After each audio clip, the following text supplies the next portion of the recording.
The tavern lights flickered in their uneven glow, buzzing softly against the low hum of alien conversation. Mark balanced 3 trays against his forearms, weaving between crowded tables filled with traders, mercenaries, and travelers from every corner of the spiral arm. His apron was stained, his shirt clung with sweat, and his back ached from 12 hours on his feet, but he moved with the easy rhythm of routine. Humans weren't common on this side of the galaxy, and to most of the patrons he was just a curiosity, another odd servant working for credits. That suited him fine. He wanted no attention, no questions, no past, just shifts, tips, and sleep. But peace never lasted long on stations like Xeron Port. The door to the tavern slammed open, the music crystals on the wall cutting off in a crackle of static. Conversation froze. A group of intruders marched in, armored and armed, the scrape of their boots loud against the metal floor. Mark's eyes flicked to them in the mirrored surface of a drink pitcher. 5 of them, lean and sharp-eyed, weapons charged and ready. Their leader, a tall insectoid with silver plates across its carapace, spoke in a voice like grinding stone. "We're looking for 3 children," it hissed. "Runaways. They came through here." A silence fell, heavy and dangerous. Nobody moved. Mark lowered the tray onto a counter, his mind sparking with unease. Children? On the station? It didn't make sense. But when the leader's glowing eyes scanned the room, Mark noticed movement near the kitchen door. Small figures huddled behind stacked crates, trembling in the shadows. 3 of them.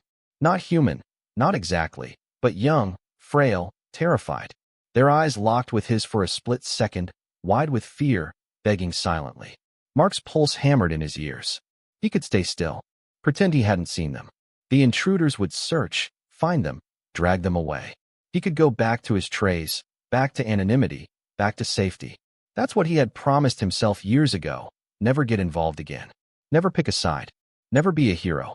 Heroes died. Heroes lost everything. The insectoid leader's mandibles clicked impatiently. "Where are they?" it demanded again. Mark's body moved before his brain caught up. He stepped forward, putting himself directly in the intruder's path. His voice was steady though his heart thrashed like a drum. "No kids here. Just drunk miners and tired haulers. Maybe you've got the wrong tavern." The leader's eyes narrowed. "Human." The word dripped like acid. "You lie." One of the soldiers raised a plasma rifle. The barrel glowed faint blue. Mark's palms sweated, but he didn't step aside. Behind him, he could hear the faint shuffle of the children pulling back, pressing deeper into the shadows. "Check the place," the leader ordered. Mark had seconds. His mind raced. He could shout, run, fight, though fight with what? He was just a waiter. But deep inside, under the layers of exhaustion and apathy, something stirred. Old training, buried instincts, a past he had buried but not erased. His hand shot out, snatching the nearest bottle from the counter. Glass and liquid exploded against the soldier's rifle, sparks hissing as plasma conduits shorted. Mark slammed his tray into another's face, spinning toward the children. "Run," he shouted. Chaos erupted. Patrons overturned tables, some scattering, some drawing their own weapons. The intruders roared in fury, firing wildly. Energy bolts scorched the walls, searing holes through chairs. Mark dove behind a pillar, heart hammering, grabbing a fallen blaster from a dead merc. The weight was familiar, frighteningly so. His body remembered the movements, the stances, the aim. The man he had tried not to be came back in an instant. He fired. The bolt hit one intruder in the shoulder, spinning it into a table. Another lunged at him with a blade, but Mark ducked low, slamming the butt of the weapon into its jaw. He didn't think, didn't hesitate. Every move was survival, every choice automatic. The children's footsteps echoed as they scrambled toward the back corridors. The insectoid leader shrieked, slamming a fist against the wall, sending a shockwave through the floor. Mark stumbled but didn't fall. His arms were steady, his breathing calm despite the chaos. He sighted down the barrel and fired again, forcing the leader back. Then hands grabbed his shoulders, pulling him down. A fellow worker, eyes wild. "You idiot, you'll get us all killed," she hissed. Mark shook her off. "Get them out. The kids. Take the service tunnels. Now." She hesitated, then nodded, sprinting after them. Mark turned back to face the intruders, buying every second he could. When the last of them fell smoking to the floor, Mark stood shaking in the silence. The tavern was wrecked, patrons groaning or fleeing. His hands trembled around the weapon, the smell of burned ozone filling his lungs. He dropped the gun, chest heaving. The children were gone. Safe for now. But he knew. He knew in that instant that nothing would ever be the same. Because he had chosen. And choices like that had consequences that reached further than he could imagine. Mark's hands still trembled when he stumbled into the back alley of the tavern. The metal walls vibrated faintly with the hum of generators, the air thick with the scent of oil and ozone. He leaned against a stack of crates, sucking in ragged breaths. He told himself he should just disappear, vanish into the station's chaos before the authorities, or worse, before the intruders' masters, came looking. But then he heard it, the soft sobbing of children. They were there, huddled behind refuse bins, their wide eyes glowing faintly in the dim light. 3 of them. They looked nothing alike. One was a thin reptilian with scales the color of dusk. Another had pale, translucent skin that shimmered faintly. The third was closest to human, a girl with sharp ears and golden eyes. They looked at him not as a stranger, but as someone they now depended on. He cursed under his breath. "You should keep moving," he said roughly. "Find somewhere safe. I've already done more than I should." The girl stepped forward, chin trembling but voice steady. "They'll come again. They won't stop. Please help us." Mark looked away. The memory of another face. Years ago, a little boy's face he couldn't save, stabbed through him like a knife. He clenched his fists. He had sworn never to get pulled into anyone else's fight again. But here they were, fragile and desperate. And here he was, the only shield between them and death.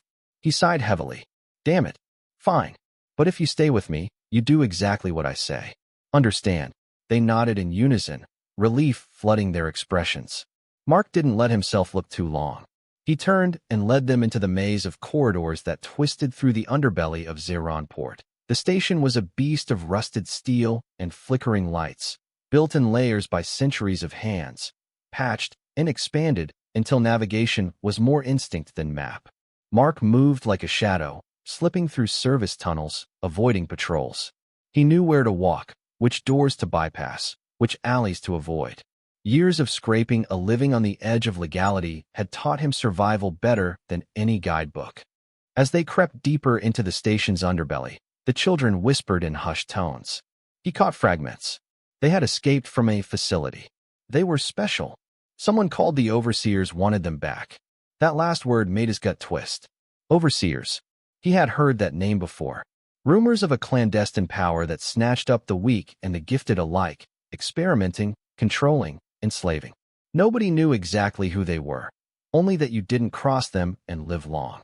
Mark rubbed his temple. He should walk away. He should hand the children off to smugglers or rebels, anyone but him.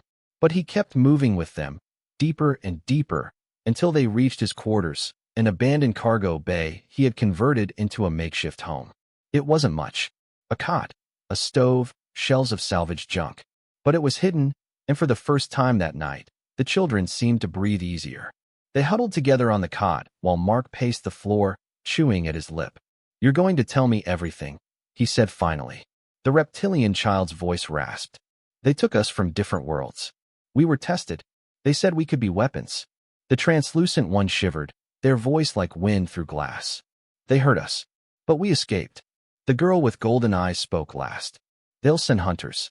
Strong ones. They'll never stop." Mark sank into a chair, rubbing his face. Weapons. Hunters. Overseers. He had seen wars before, had bled in them, had lost everything to men who thought lives were tools. He thought he had left that behind. But these 3, they weren't soldiers. They were just children. The decision was already made, though he hadn't admitted it yet. When the first knock rattled his door, he moved instantly. He pressed a finger to his lips, warning the children into silence, and pulled a weapon from under the floor panel. The knock came again, followed by a voice. "Mark Kane, we know you're inside. Hand them over, and you'll be spared." The sound of his old name froze him. He hadn't heard it spoken aloud in years. His pulse thundered. Whoever was outside wasn't guessing. They knew exactly who he was. He looked back at the children, their terrified eyes fixed on him. He tightened his grip on the weapon. "No," he muttered under his breath. "Not this time." The door blew inward with a flash of light. Shadows poured into the room, tall figures in black armor, weapons humming. Mark dropped low, firing before they even cleared the smoke. The room erupted into chaos, bolts of energy scorching metal walls. The children screamed. Mark moved like he had years ago, before he traded guns for trays. His body remembered every motion, roll, fire, strike, reload. He fought not for glory, not for vengeance, but for the three huddled behind him. When the last armored figure fell, silence choked the air. Smoke curled from the walls. Mark's chest heaved. His hands shook, but he kept the weapon steady, waiting for more. The translucent child whispered, "Who are you?" Mark looked at the corpses, then at his hands. He swallowed hard. "Someone who thought he was done fighting," he said. "But it looks like the fight found me again." He knew then that he couldn't stay on Xeron port. The overseers would keep coming. The children's only chance was to disappear into the stars. And that meant ships. Allies. Running and fighting until they reached safety, or built it. Mark's jaw tightened. He had tried to bury his past, but the universe had dug it back up. If destiny had found him, then he'd make sure it regretted ever knocking on his door. This is the next long section of the story. I can keep expanding in big installments, building toward the children's journey across the galaxy, Mark's rediscovery of who he really was, and the overseer's full pursuit. Mark didn't sleep that night. While the children huddled together on the cot, whispering to each other in exhaustion and fear, he sat against the cold wall with a weapon across his knees, listening to the hum of the station's machinery. His mind wouldn't quiet. The overseers knew his name. That meant they had dug up his past, and if they had that kind of reach, nowhere on Xeron port was safe.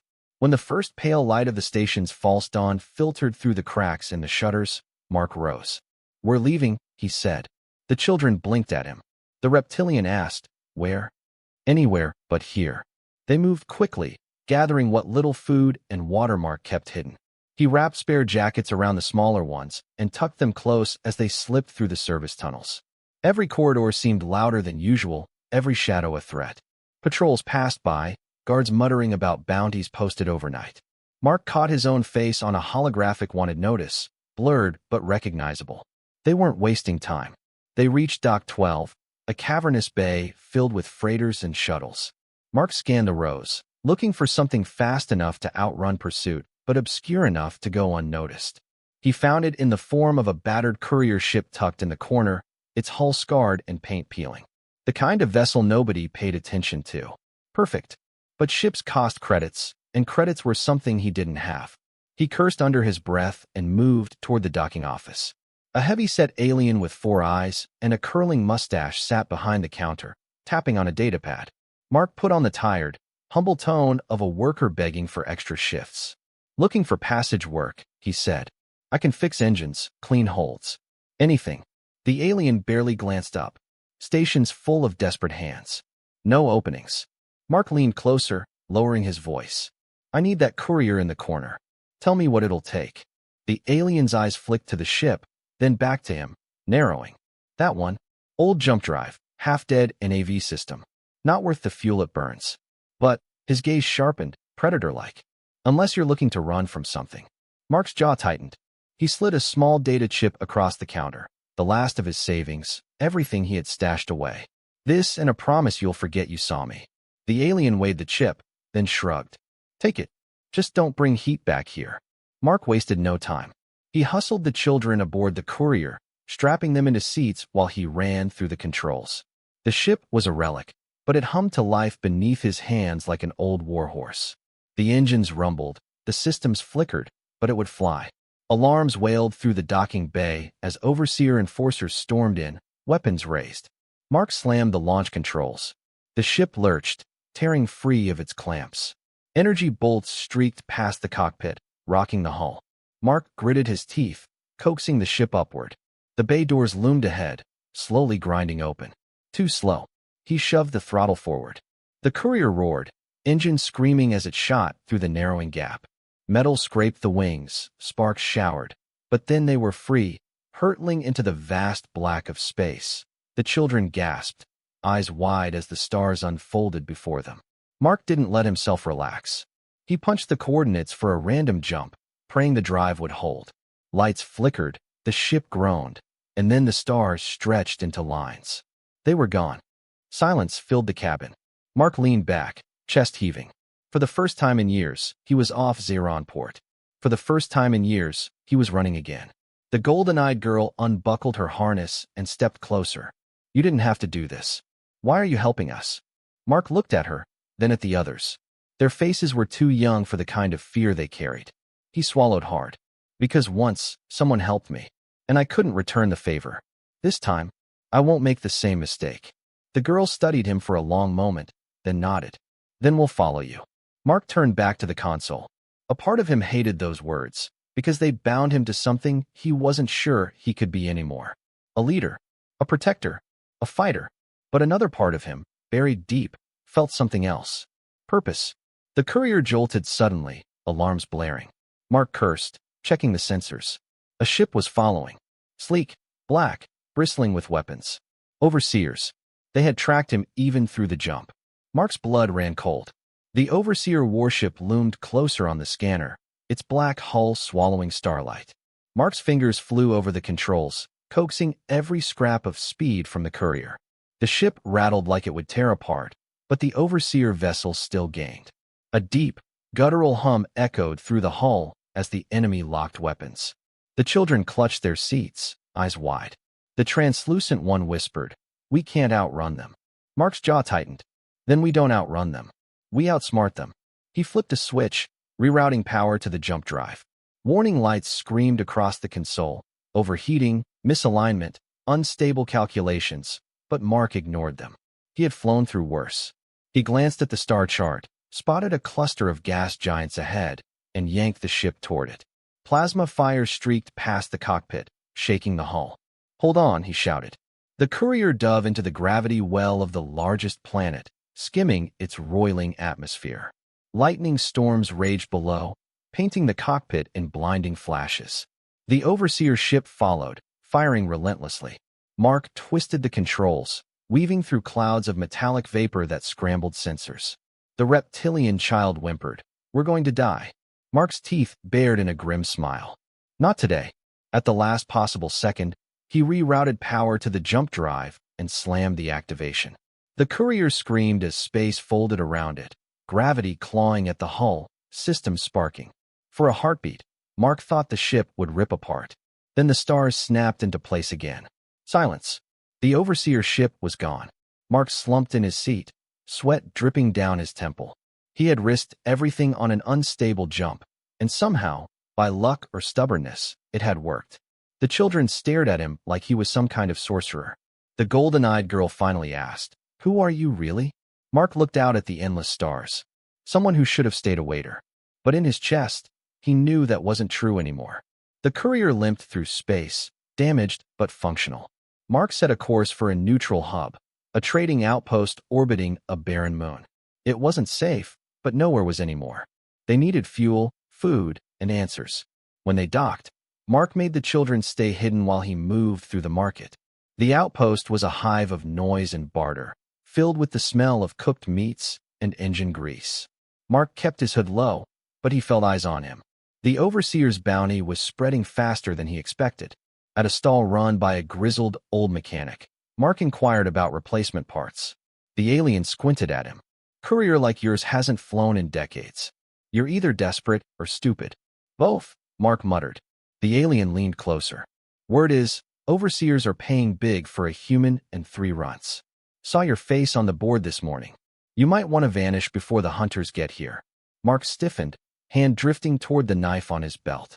But before he could speak, another voice came from behind him. "Still finding trouble, Kane?" Mark froze. That voice was like an echo from another life. Slowly, he turned. Standing there was a tall woman in patched armor, her hair streaked with gray, her eyes sharp as a blade. He knew her instantly. Captain Rhea Vorn, once his commanding officer, back when he still wore a uniform. Memories surged, battles fought, comrades lost, the day he walked away from it all. "Rhea," he said quietly. She smirked. "Didn't think I'd ever see you again. Thought you were done with all this." "I was." His gaze flicked nervously toward the crowd. But things changed. Rhea studied him, then tilted her head.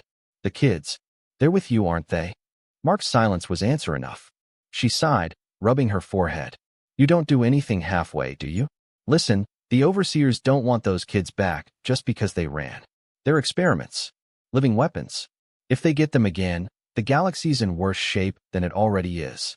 Mark's stomach twisted. He had suspected, but hearing it aloud made it real.